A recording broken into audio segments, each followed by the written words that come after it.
Assalamualaikum warahmatullahi wabarakatuh. Selamat pagi anak-anak kelas 10 SMK Farmasi Sehat Insan Perjuangan. Ketemu lagi dengan saya Bu Gita pada pelajaran dasar farmasi. Untuk kali ini atau untuk hari ini kita akan membahas dasar farmasi farmakologi. Jadi untuk minggu kemarin kan ilmu resep, untuk minggu ini kita bahas farmakologi. Jadi minggu depan kita ilmu resep, jadi kayak diselang-seling. Minggu ini misalnya farmakologi, berarti minggu depan ilmu resep. Sebelum kita memulai pelajaran pada hari ini, marilah kita berdoa terlebih dahulu. Berdoa mulai.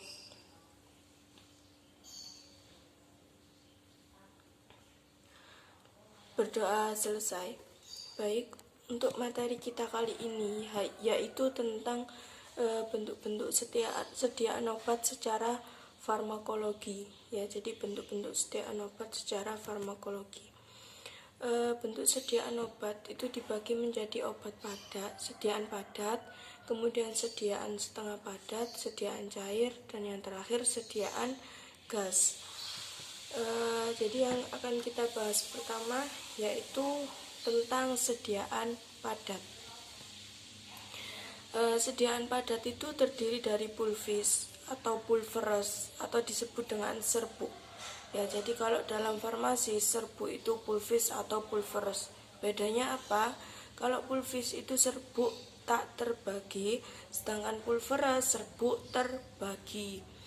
Kemudian sediaan padat selanjutnya yaitu tablet.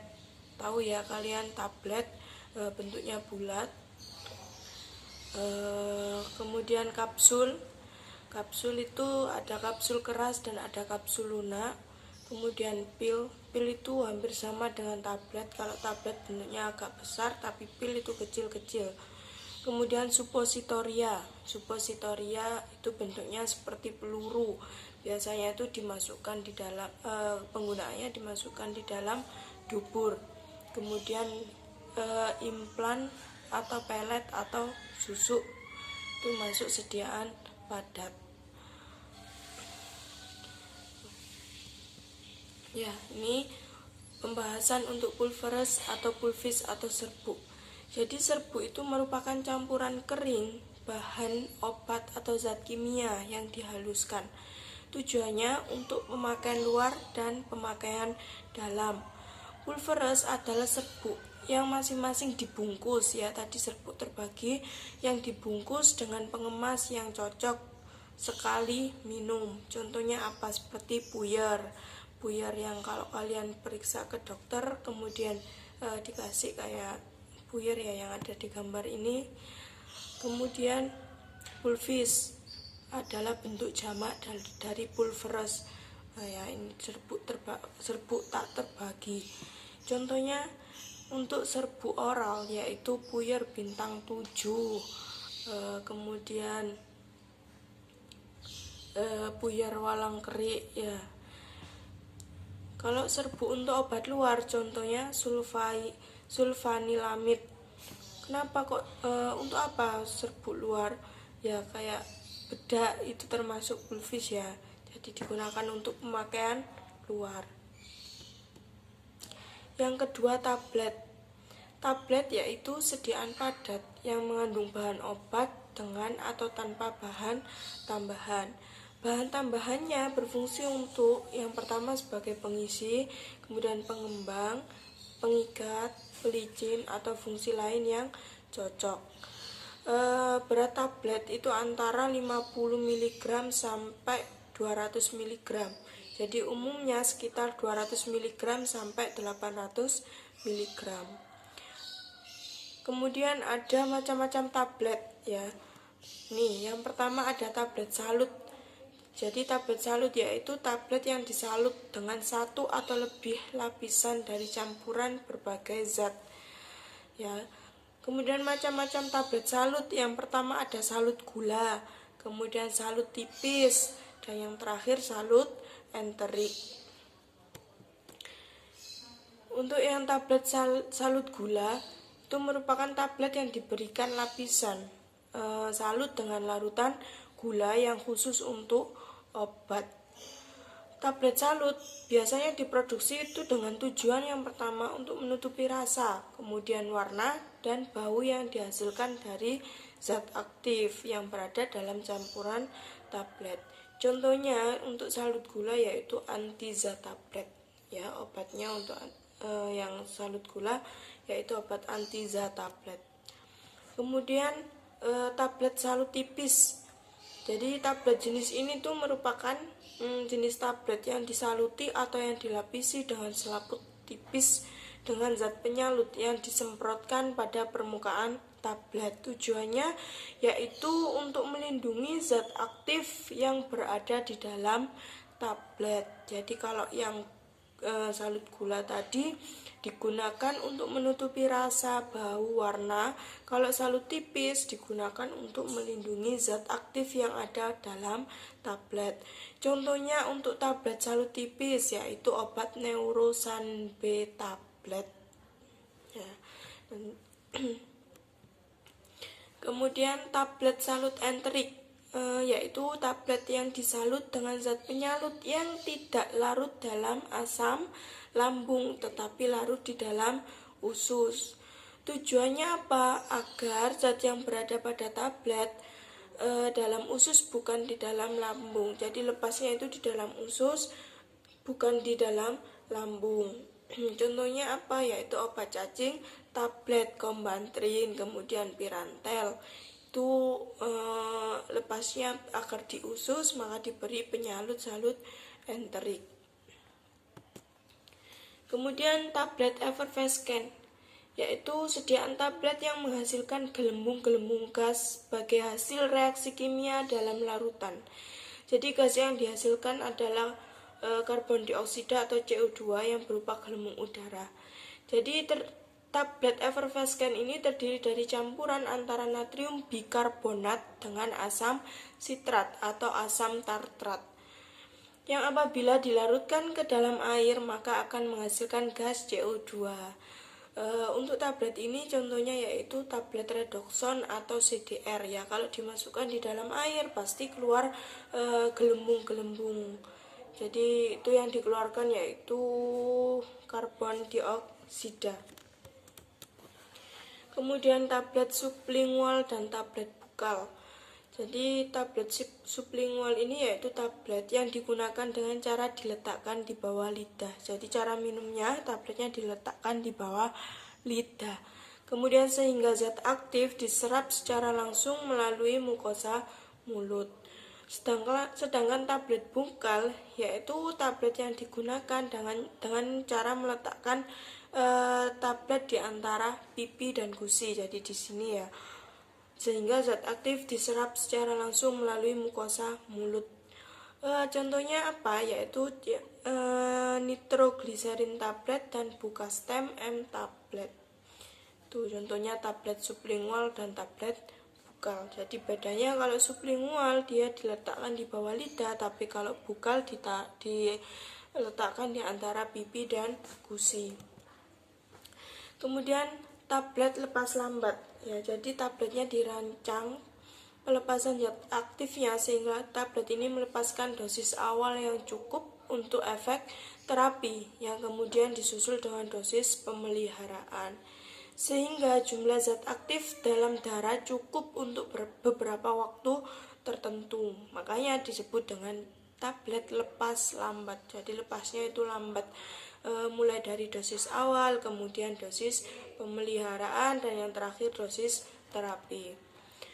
Kemudian tablet lozenges, ya, sediaan padat yang mengandung satu atau lebih zat aktif, umumnya dengan bahan dasar beraroma dan rasanya manis, yang dapat membuat tablet melarut atau hancur perlahan-lahan di dalam mulut. Tujuannya yaitu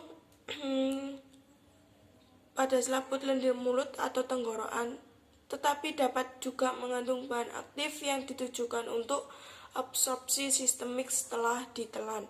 Contohnya apa? Vitasimin. Ya, vitasimin kan beraroma. Rasanya manis, aromanya jeruk. Kemudian bisa kayak dihisap ya kan, dihisap seperti permen. Itu namanya tablet lozenges. Kemudian tablet kunyah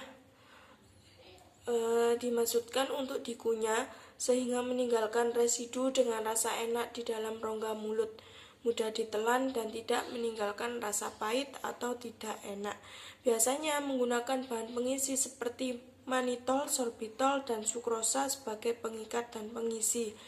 Biasanya tablet kunyah ini digunakan untuk obat mah. Jadi rata-rata obat mah itu cara minumnya dengan dikunyah.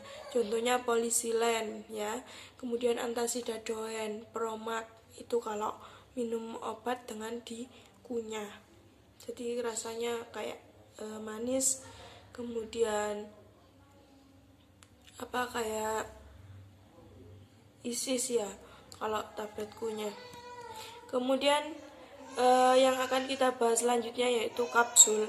Jadi kapsul adalah sediaan padat yang terdiri dari obat dalam cangkang atau lunak yang dapat melarut. Jadi cangkang kapsul itu dibuat dari gelatin, kemudian pati atau bahan lain yang cocok.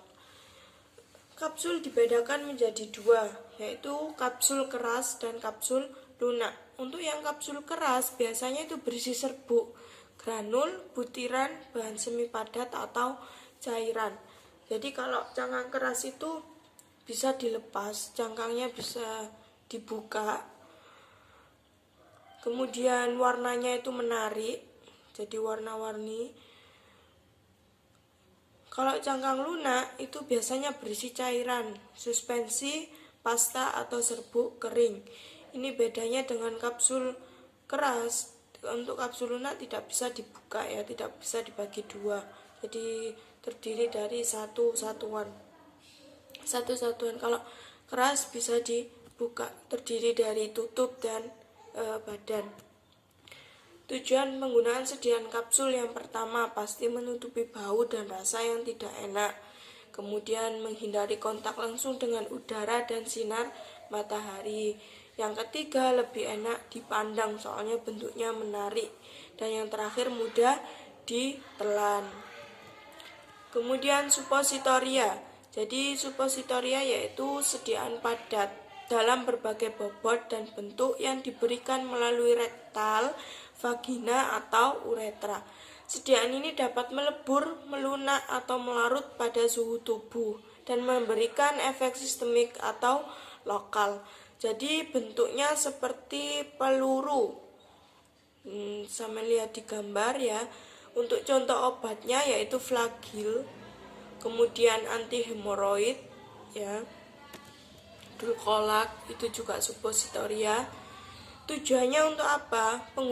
Ada dua tujuannya, yaitu penggunaan lokal. Jadi memudahkan defekasi serta mengobati rasa gatal, iritasi dan inflamasi karena hemoroid. Kemudian penggunaan sistemik yaitu aminofilin dan teofilin untuk asma.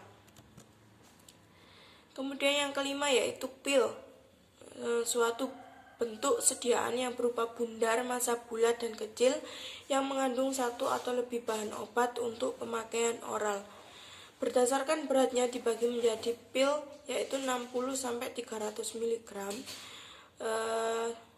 Kemudian bobot idealnya 100-150 mg dan rata-rata 120 mg.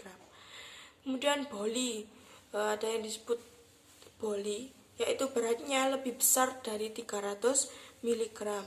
Kemudian granula, itu beratnya 64,8 mg. Kemudian parfum kurang dari sepertiga gram. Ini contohnya, contoh sediaan pil ya. Pil andalan FE atau pil KB, kemudian pil rapet wangi. Kemudian implan atau pelet susu. Jadi implan itu sediaan dengan massa padat steril, berukuran kecil, berisi obat dengan kemurnian tinggi, dengan atau tanpa eksipien. Dibuat dengan cara pengempaan atau pencetakan. Penggunaan implan atau pelet dimaksudkan untuk ditanam di dalam tubuh, biasanya secara subkutan, dengan tujuan untuk memperoleh pelepasan obat secara berkesinambungan dalam jangka waktu yang lama. Ini contohnya ya, implan dimasukkan di dalam tubuh. Udah.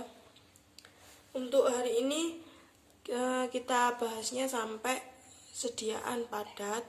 Untuk minggu depan kita bahas sediaan semi padat, sediaan cair, dan sediaan gas. Jadi tugas kalian seperti biasa mencatat atau merangkum ya. Jadi mencatat atau merangkum yang ada di PowerPoint.